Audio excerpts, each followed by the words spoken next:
Hello, everybody.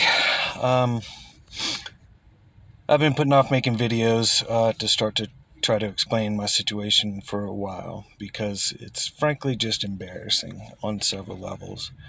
And I'm going to try to start by focusing on my physical issues and, in particular, the back pain that I deal with on a near constant basis and have for a number of years.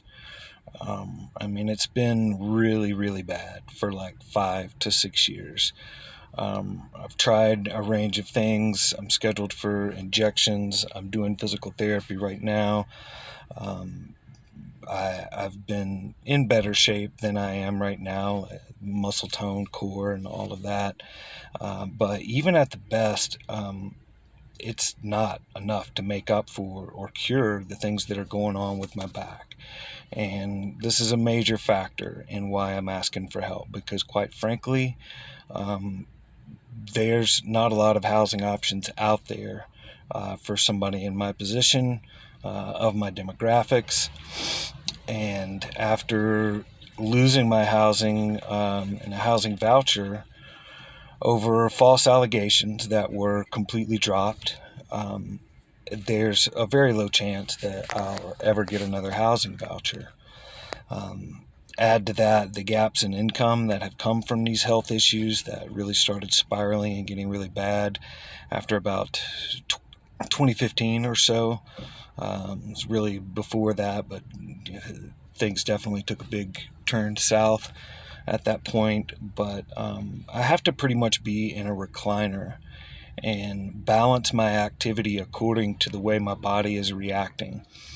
And standing for a very short period of time or even sitting in anything but a recliner causes me serious freaking pain.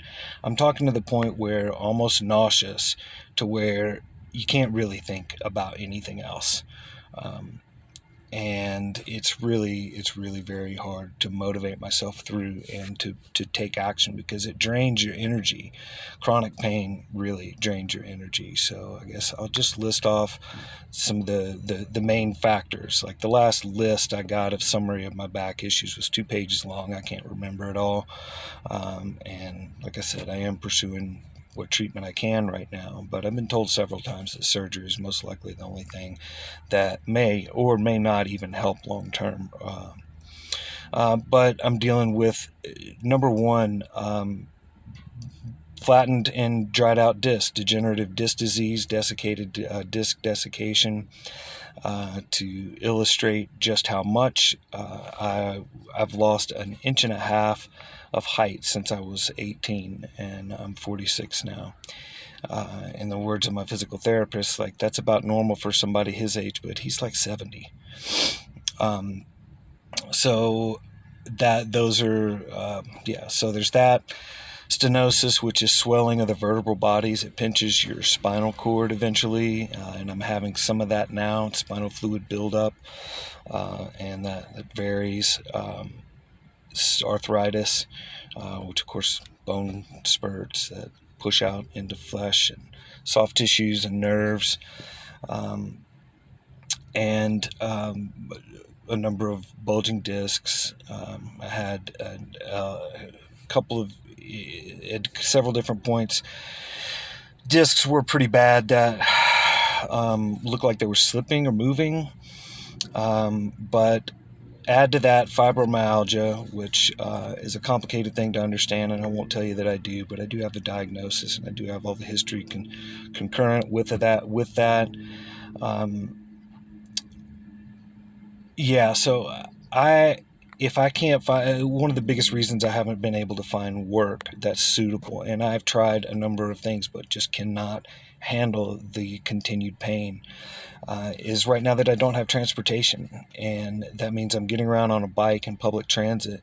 And the bike helps to a degree when it's not forced. When like I said, having the ability to balance my activity with the way my body is feeling is super important to me managing this pain, because it creates real inflammation. Like there's fluid buildup and swollen tissue on top of the swollen vertebrae, on top of, oh yeah, facet arthropathy as well. I'm telling you, there's more things than I remember, but those are the biggest ones.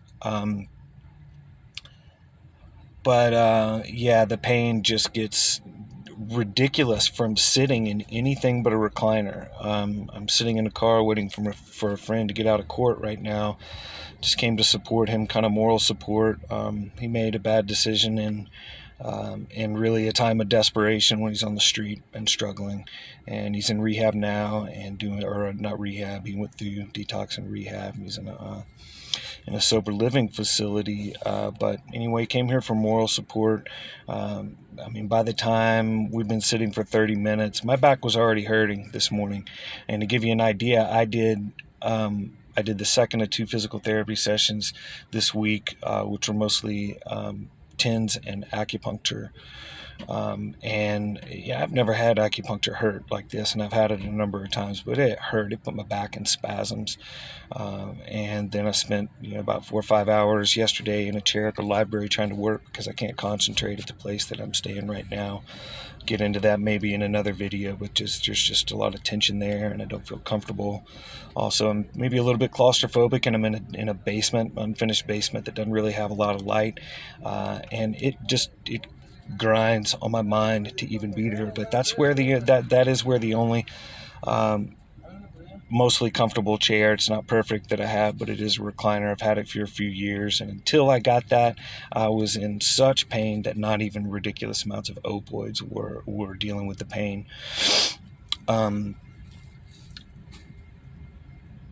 But yeah, I woke up already, feeling that buildup from not being in the recliner, from just sitting in what should look like to most people probably to be a fairly comfortable chair.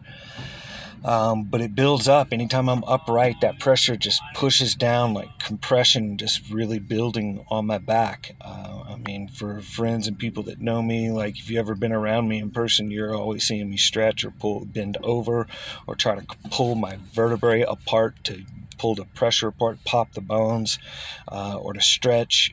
And anybody that's been around me in the last few years will know that, like, there's just only so much time I can be on my feet without medicating in some sort of way. And that's the other danger and the problem of this, is that literally the only other thing that helps is alcohol or marijuana for the pain. And I just don't want to be under the alcohol's definitely the worst one, but I don't really want the effects of being stoned all the time.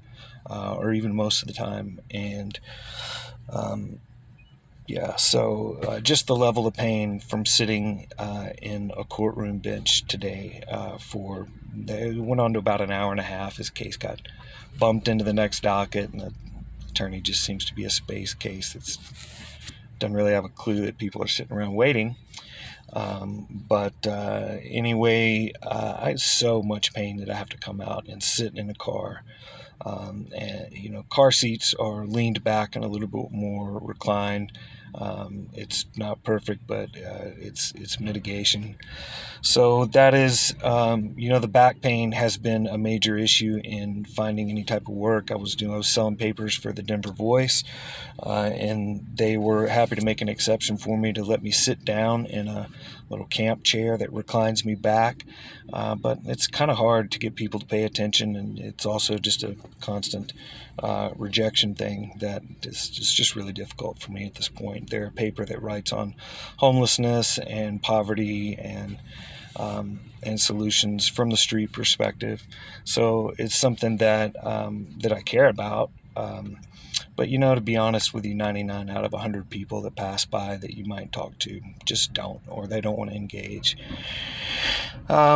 So, said all that to get back around, I guess, to right now for just to try to illustrate why I need help, and why, I'll get into the housing thing a little bit more, maybe in another video, but I've got to find I have to have transportation if I'm going to keep my back down. So that's the first reason I've got to get my truck fixed. I'm about to lose it over storage fees. It doesn't need a ton of work.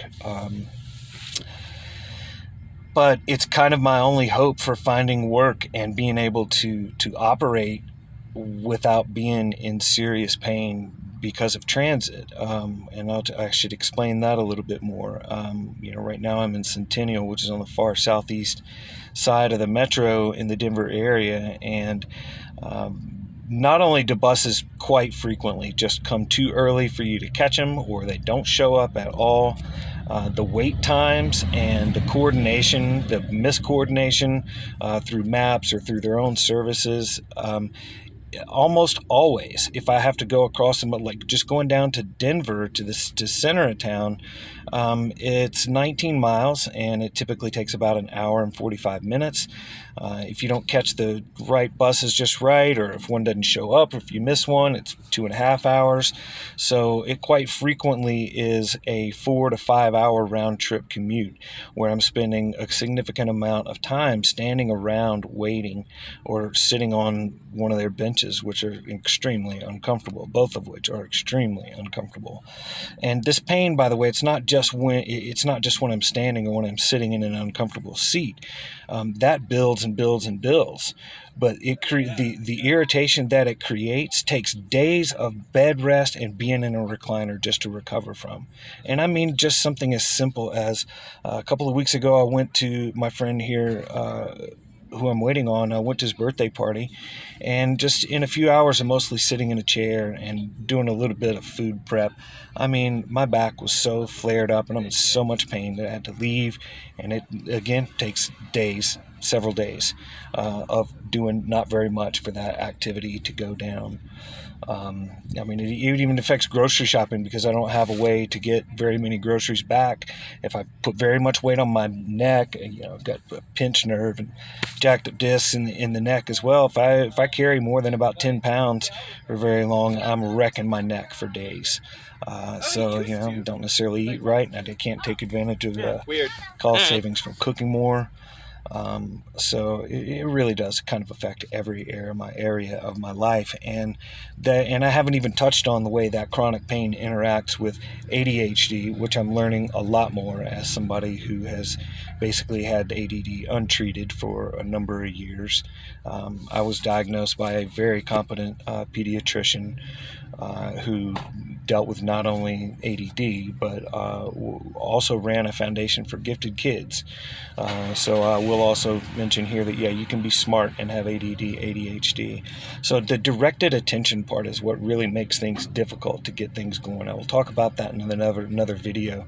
But when you can't bring your attention away from pain and you're having problems directing that attention and pulling the trigger to get moving, to put one foot in front of the other, to do what you know you need to do, as simple as it seems, I'm telling you, this has been a struggle I'm embarrassed to and have hidden and have masked really well for a number of years. But it's the biggest reason why I haven't been more productive. But when you add the back pain to the ADHD, to depression, to anxiety, man, it just really, it's eating me up. It is really eating me up. So, part of the challenge is I've got to have a place no matter what work I do, I've got to be in some type of recliner, a reclined seat. And the very minimum solution that will work if I am not working in an office that provides that type of seating, literally a recliner, then I've got to work from the back of my truck. There are some things I could do remotely. I'm working to increase skills, but honestly, man, my hard skills aren't that resume worthy right now. I'm doing a lot of sales and communication type stuff, trainings, and I can write and I want to pursue that. There's other things, but at a very minimum, I need to be able to sit in the back of a truck and be able to work, because the libraries don't have a place. Once I lose my place at the end of this month, there's no place for that recliner to go. I don't have a place to keep myself out of pain, and the only minimum way that is going to happen